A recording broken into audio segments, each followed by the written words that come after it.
With the network analysis 2। Network analysis 1 का chapter हमारा already हो चुका था, उसमें हम लोगों ने नेटवर्क एनालिसिस का डायग्राम देखा। Okay, what is critical path बता दो। लॉन्गेस्ट क्रिटिकल पाथ का मतलब क्या होता है? Longest period is known as a what? Critical path, बराबर ना। एक यहाँ से शुरू होकर जो सबसे ज्यादा टाइम लेता है उसको हम लोग क्रिटिकल पाथ बोलते हैं। तो एक्चुअली प्रोजेक्ट कंप्लीट करने के सो मेनी वेज है, यस और नो, अलग अलग पाथ होते हैं। उसमें से जो लॉन्गेस्ट वे है, मतलब जिसको सबसे ज्यादा टाइम लगता है, that path is known as a critical path. उसके टाइम को बोला जाता है प्रोजेक्ट कंप्लीशन टाइम। ये पॉइंट हम लोगों को याद आ रहा है आपको, ठीक है? EST EFT वो सब कुछ सिखाया था। ओके, अभी हम लोग स्टार्ट करें network analysis 2। This is a chapter of crashing.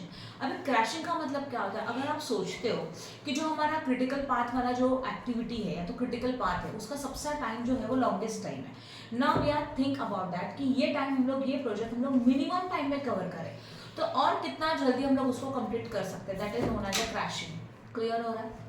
Crashing का मतलब क्या बताया मैंने? अगर समझो एक प्रोजेक्ट उसको 19 डेज लगता है, now we are going to start it और we are going to try to complete this project in the minimum days, minimum period. तो कितना पीरियड तक हम लोग उसको कम कर सकते हैं? उसका भी लिमिट है ना। अगर 19 डेज का प्रोजेक्ट है तो ये क्या हाँ मैंने बोला 2 दिन में खत्म कर दे, हो सकता है क्या? नहीं हो सकता।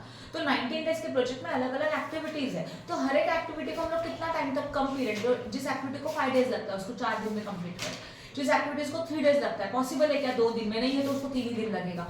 तो ये सब ईच एंड एवरी एक्टिविटी के बारे में सोचने के बाद हम लोग डिसाइड कर सकते हैं, राइट श्लोक?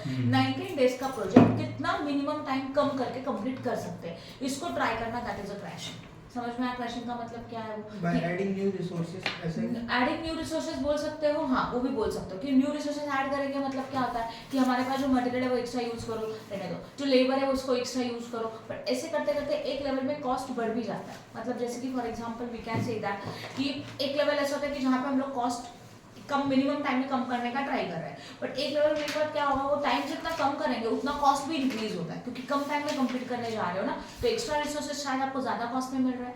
ओके, तो वहाँ पे एक पॉइंट पर कॉस्ट बढ़ना भी शुरू होता है। तो ऐसा कौन सा पॉइंट है ना कि जिस पॉइंट तक हम लोग क्रैशिंग करेंगे, हमारे प्रोजेक्ट को एज अर्ली एज कंप्लीट करेंगे बट हमारा कॉस्ट मिनिमम रहेगा, वो पॉइंट हम लोगों को ढूंढने का है, that is known as a crashing. कितना समझ सकते हो? समझ में आ रहा है? ओके ठीक है। ओके, अभी देखेंगे हम लोग डायरेक्ट कॉस्ट। डायरेक्ट कॉस्ट का मीनिंग क्या होता है? What is the meaning of direct cost? Direct cost means what? Direct जो अपन प्रोडक्शन के लिए डायरेक्टली जो कॉस्ट रिक्वायर्ड रहेगा। अगर समझो हमारे पास लेबर है जॉब को कंप्लीट करने के लिए, और उस लेबर को हम लोग 1 डे का अगर 500 रुपीज देते हैं, समझ लो, तो क्या हो जाएगा? एक दिन का 500 तो 2 दिन का कितना हो जाएगा? 5000 हो जाएगा। या तो ये कैसे दैट पर्टिकुलर एक्टिविटी के लिए, पर्टिकुलर आवर्स के लिए रेट दिया जा रहा है, तो this type of cost is known as a direct cost, जो हमारे प्रोडक्शन से डायरेक्टली रिलेटेड है। This is also known as a variable cost. इसको क्या बोला जाता है? वेरिएबल कॉस्ट भी बोला जाता है, ठीक है। एंड उसी के साथ आता है इनडायरेक्ट कॉस्ट। इनडायरेक्ट कॉस्ट का मतलब क्या होता है? The cost which is not depend upon your production, जो कॉस्ट आपके प्रोडक्शन के ऊपर डिपेंड नहीं है, that cost is known as a which cost? Indirect cost, correct, right? मतलब प्रोडक्शन इंक्रीज हो डिक्रीज हो, फिर भी आपका कॉस्ट फिक्स्ड रहेगा, डेज ज्यादा हो कम हो, बट एक लेवल तक वो डेज का जो कॉस्ट है वो फिक्स्ड रहेगा, that cost is known as a indirect cost और फिक्स्ड कॉस्ट। क्लियर हो रहा है? ओके, फिर आता है नॉर्मल टाइम। नॉर्मल टाइम का मतलब क्या होता है? हर एक एक्टिविटी का कंप्लीट होने का एक नॉर्मल ड्यूरेशन है कि वो हाँ ठीक है, नॉर्मली इस काम को कंप्लीट करने के लिए इतना टाइम लगता है, that time is known as a normal time. ये क्लियर हो गया? नॉर्मल टाइम का मतलब क्या है वो। After that normal time, normal cost. Normal cost का मतलब उस नॉर्मल टाइम में उस प्रोजेक्ट को कंप्लीट करने का एक नॉर्मल कॉस्ट जनरेट होता है, that is known as a normal cost. फिर आता है crash time, minimum possible time in which activity can be completed. एक ऐसा टाइम कि जिस टाइम में हम लोग, मिनिमम टाइम कि जिसमें हम लोग हमारा एक्टिविटी कंप्लीट कर सकते हैं, उस टाइम को हम लोग क्रैश टाइम बोलते हैं। क्लियर हो रहा है? यस और नो? मिनिमम पॉसिबल टाइम, एक ऐसा टाइम कि जिस टाइम में हम लोग एज अर्ली एज पॉसिबल हमारा जो भी प्रोजेक्ट है उसको कंप्लीट कर सकते हैं, that time is known as a crash time. फिर आता है क्रैश कॉस्ट। मिनिमम टाइम में प्रोजेक्ट कंप्लीट करने के लिए एक कॉस्ट जनरेट होता है, कॉस्ट क्रिएट होता है, that cost is known as a crash cost. ये भी समझ में आया? उसके बाद अभी देखो बाकी सब हम लोग सम करते करते समझ लेंगे, आपको मेन बेसिक एग्जांपल्स मैंने बता दिया। अब निकालो क्वेश्चन नंबर 1, मैं रीड करूँ, पेज नंबर है 313।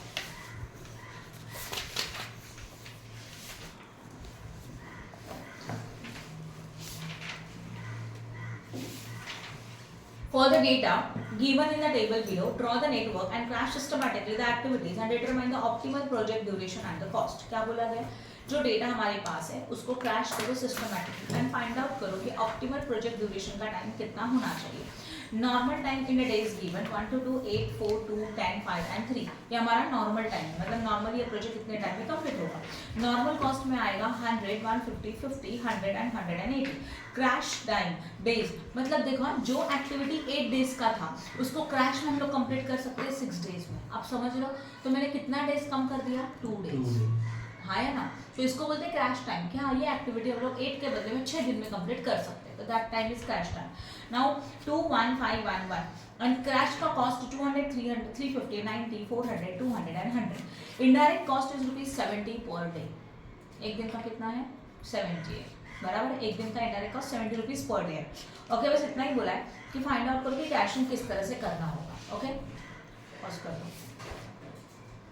Now we are starting with the question number 1। इसको सम सॉल्व करने का एक अगेन स्टेप बाय मेथड है। मेरे ख्याल से पूरे सब्जेक्ट में से मुझे ये चैप्टर डिफिकल्ट लगता है। अभी आपके ऊपर डिपेंड है, आपको लगता है कि नहीं लगता, बराबर ना।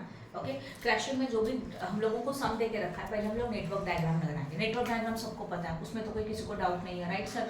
ओके, तो क्वेश्चन में क्या है, 1 to 2 1 to 3 1 to 2 1 to 3 का मतलब क्या होता है बताओ? 1 से लेके एक्टिविटी कौन सा शुरू हो रहा है, 2 as well as what 3। तो यहाँ पे आएगा 1, ओके, 1 से लेके what 2 एंड 1 से लेके what 3। तो यहाँ पे एक लिया और यहाँ पे एक सर्कल किया, सही है। ये 1 ये 2 ये 3, इसको लिखेंगे A as well as B। This is a question number 1, right right. इसका नॉर्मल डेज बोलो, क्या है इसका डेज 8 ना, तो A के लिए 8 एंड B के लिए व्हाट 4। अगर हम लोग इसको ड्रॉ कर रहे हैं, after that 2 to 4 2 to 5 2 to 4, yes और नो, 2 to 4 क्लियर, ठीक है। चलो 2 to 4 के बाद क्या बोला है, 2 to 5 एंड 3 to 4, तो 2 to 5 एंड 3 to 4। तो हम लोगों को कैसे करना होगा, रफ में बना देते हैं पहले डायग्राम।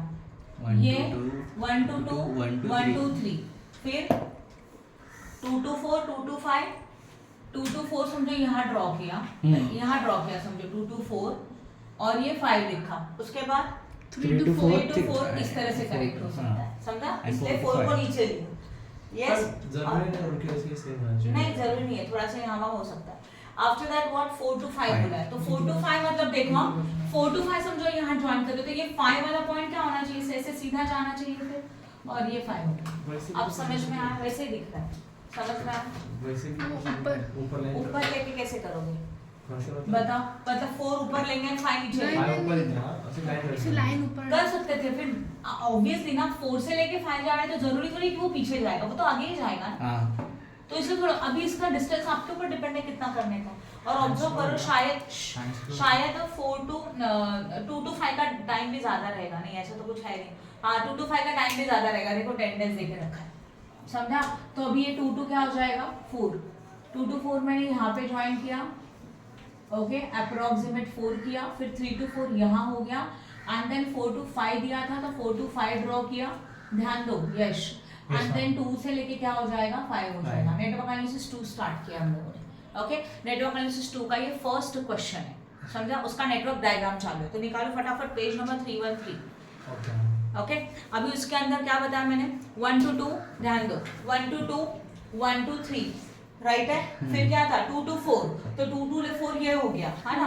फिर 3 to 4 ये हो गया, एंड देन 4 to 5 था, तो 4 to 5 एंड 2 to 5 दोनों हो गया। अभी नाम देते फटाफट बताओ, चलो क्या था, पहले लाइन में जाता है 2 to 4 के लिए क्या था ABC, उसके लिए ये बताओ 3 to 4 डेज बताओ 2, है ना। देन 2 to 5 के लिए कितना डेज है 10 और ये 10 डेज दे दिया। Then 3 to 4 E 5 days and 4 to 5 3 days हो गया डायग्राम का। समझ में आया? ओके, अभी हम लोग स्टार्ट करेंगे पाथ इन नेटवर्क डायग्राम। पाथ इन नेटवर्क डायग्राम, चलो बताओ फटाफट, पाथ इन नेटवर्क डायग्राम में क्या क्या होगा, कौन कौन से पाथ रहेंगे? 8 से लेके D एक पाथ, और उसका डेज कितना रहेगा 8 + 10 कितना हो जाता है 18, सही है ना। फिर दूसरा पाथ क्या बताओ, A C as well as F, A C and F, उसका डेज बोलो 8 + 2 + 3 कितना हो जाता है बताओ 13 18 डेज 13 डेज। आफ्टर दैट बोलो next one B dash E dash F, बोलो 4 + 5 + 3 is equal to how much 12 days. बताओ किसका सबसे ज्यादा है 18। तो critical part is equal to how many days? Critical path is equal to what? A dash B. And project completion time is equal to how many days? 18 days. ये लिखा हुआ सही है? बोलो फटाफट, किसी को कुछ यहाँ तक डाउट है क्या? है कुछ डाउट? यश, क्या क्या समझा? नेटवर्क डायग्राम निकाला, पाथ लिखा, पाथ में से क्रिटिकल पाथ फाइंड आउट किया, project completion point find out किया। यहाँ तक समझ में आया? चैप्टर टफ है, अच्छी तरह से ध्यान दो। क्रिटिकल पाथ को डबल अंडरलाइन करेंगे, शो करेंगे कि this is the critical path. A to what?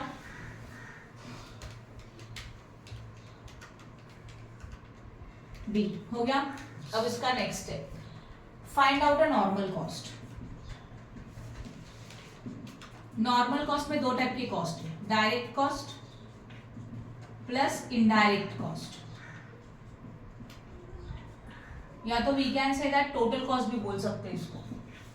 ये सही है। अब डायरेक्ट कॉस्ट में क्या क्या आएगा? जाओ, डायरेक्ट कॉस्ट मतलब जो हमारे डेज के ऊपर डिपेंड है, उसमें क्या क्या आएगा? देखो, नॉर्मल टाइम का कॉस्ट, नॉर्मल कॉस्ट अवेलेबल है, तो मैं यहाँ पे लिख रही हूँ डायरेक्ट कॉस्ट।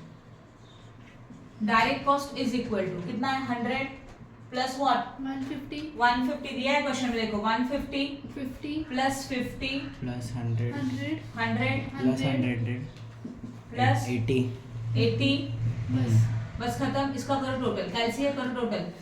डायरेक्ट कॉस्ट मतलब जो क्वेश्चन में आपको हर एक एक्टिविटी के लिए कॉस्ट देके रखा है, उसको क्या बोलते हैं? डायरेक्ट कॉस्ट बोलते हैं। मिला? 480 पक्का? हाँ चेक करो एक बार। नहीं 580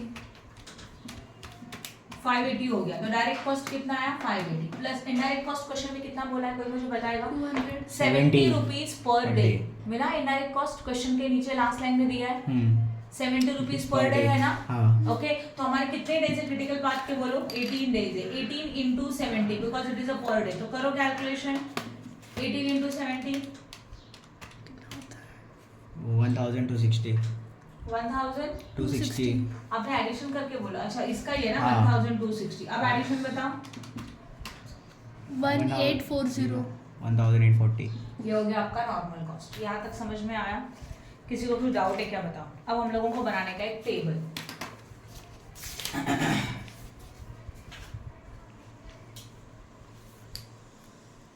और टेबल में पहले ड्रॉ करें। Direct cost of project completion time पे ही निकलेगा। हाँ, प्रोजेक्ट का सबसे क्रिटिकल पाथ के लिए जो प्रोजेक्ट कंप्लीशन टाइम के लिए निकलेगा इनडायरेक्ट कॉस्ट, क्योंकि वो सबसे लॉन्गेस्ट पाथ है ना, इसके लिए। उससे ज्यादा कॉस्ट हो सकता है क्या? इनडायरेक्ट नहीं हो सकता। इसके लिए सबसे वो प्रोजेक्ट कंप्लीशन टाइम के डेज के ऊपर ही निकलेगा। समझ में आया? ठीक है, अभी आगे देखो, थोड़ा टाइम के लिए पॉज करना। एक टेबल प्रिपेयर कर रही हूँ, राइट? वो टेबल एक्सप्लेन करूंगी, फिर उसको सॉल्व करेंगे। पहले लिखने दो, पॉज करो। पॉज करो। हाँ, अच्छा यहाँ तक किसी को कुछ डाउट है क्या? नहीं। यहाँ तक नॉर्मल था, क्रिटिकल पाथ एंड डेज। फिर हम लोगों को चाहिए टोटल कॉस्ट, नॉर्मल कॉस्ट और टोटल कॉस्ट। उसको कैसे निकलेगा?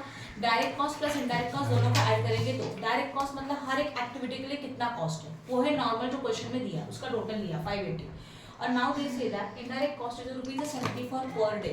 तो how many days for the project completion time? 18 days ना, मतलब ये पूरा प्रोजेक्ट कंप्लीट होने के लिए 18 डेज लगेगा। अगर एक दिन का 70 रुपीज है तो 18 डेज का कितना, वो कैलकुलेट करके आपको ये मिला। Now this is your total cost for the project, direct plus indirect. अब हम लोगों को एक टेबल बनाना है। टेबल में यहाँ पे लिखनी है activity. Second one is what? Maximum crashable limit, मतलब वो एक एक्टिविटी आप मैक्सिमम कितना टाइम क्रैश कर सकते हैं।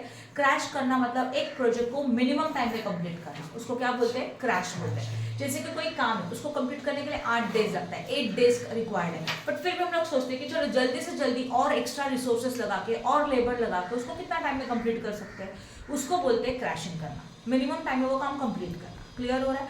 तो यहाँ पर हम लोग लिख सकते हैं मैक्सिमम क्रैशेबल लिमिट, मतलब फॉर एग्जांपल अगर हमारा एक्टिविटी जो फर्स्ट है उसको 8 डेज नॉर्मल लगता है और यही काम हम लोग 6 दिन में कर रहे हैं, तो मैक्सिमम कितना टाइम में इसको क्रैश कितना डेज कर रहे हैं हम लोग? 2 डेज क्रैश कर रहे हैं। क्रैश करना मतलब उसको जल्दी कंप्लीट करने का ट्राई कर रहे हैं, मैक्सिमम 2 दिन, उससे ज्यादा नहीं कर सकते। क्लियर हो रहा है? तो this concept is known as a what? Maximum crashable limit. Clear हो रहा है? देखो अगर एक एक्टिविटी को 8 दिन लगता है तो आप श्योरिटी दे सकते हो क्या एक्स्ट्रा लेबर लगा के 1 दिन में कंप्लीट कर सकते हैं? नहीं हो सकता। उसमें भी आप ट्राई करेंगे, ठीक है 8 दिन का है ना, जल्दी से जल्दी कितना? तो 6 दिन। तो कितना क्या है उसका क्रैश का लिमिट? आपने कितना टाइम उसको अर्लियर किया? 2 डेज किया। समझ में आ रहा है? और इस डिफरेंस को क्या बोला जाता है? Maximum crashable limit. Then any doubt in this? समझा कि नहीं समझा? यस और नो? आगे जाओ। मिनिमम टाइम किती लागतो ते का? मतलब उसको कितना जल्दी आप कंप्लीट कर सकते हो, कितना डेज उसको अर्ली कर सकते हो। 8 दिन का प्रोजेक्ट को 6 दिन में कंप्लीट करो, मतलब मैक्सिमम कितना टाइम क्रैश, कितना डेज आपने क्रैश किया उसको, 2 डेज में उसको आपने क्रैश किया। समझ में आया? ये आता है। और next is what cost to slope, मतलब आपको कॉस्ट फाइंड आउट करना है और फिर उसके बाद उसका रैंक डिसाइड करना है। बोर्ड पे ध्यान दो, दोनों के फॉर्मूले मैंने लिखे हैं। ओके, यहाँ पे क्या लिखा है देखो, cost slope. How you can find out the cost slope? Yes, change in cost upon change in time. क्या बोला मैंने? Change in cost upon change in time. Change in cost मतलब क्रैश कॉस्ट जो क्वेश्चन में already दिया है minus normal cost, and change in time में उल्टा, normal time minus crash time. इन दोनों को कैलकुलेट करेंगे, आपको कॉस्ट टू स्लोप मिल जाएगा। तो cost to slope find out करने के लिए फॉर्मूला मिल गया, एंड उसके पहले का कॉलम मैक्सिमम क्रैशेबल लिमिट के लिए normal time minus crash time, बराबर है। ये आपको करना होगा तो आपको वो टेबल मिलेगा। चलो एक्टिविटीज बताओ। ए एक्टिविटी इज व्हाट? पहला एक्टिविटी ए है ना, ए के लिए क्या बोला है? 1 to 2। बी एक्टिविटी के लिए 1 to 3। 1 to 3। फिर सी के लिए 2 to 4। फोन बोलो। आ रहा। अरे यार वीडियो कट होणार ना मग पॉज करू।